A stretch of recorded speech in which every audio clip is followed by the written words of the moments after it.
Servus beieinander, der Johann Barsi ist wieder da. Heute schauen wir uns mal den Wurstsalat von der anderen Seite an. Man braucht nicht immer bloß Ringspurg oder was für einen Wurstsalat.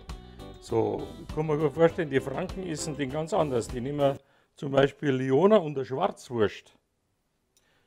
Schön die Lyoner, Schwarzwurst, Zwiebel, Knoblauch und einen frischen Majoran.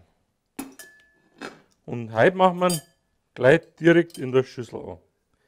Wir brauchen immer wieder ein kleines bisschen Zucker, Salz,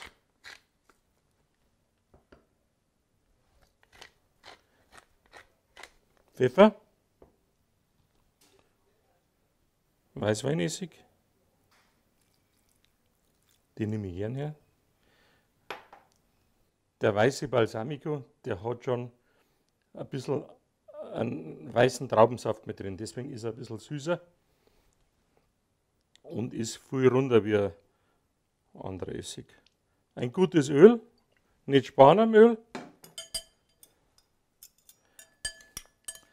So.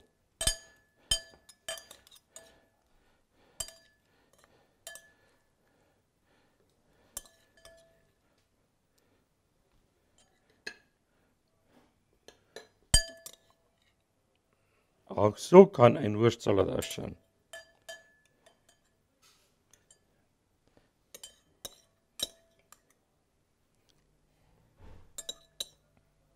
Und gut ist.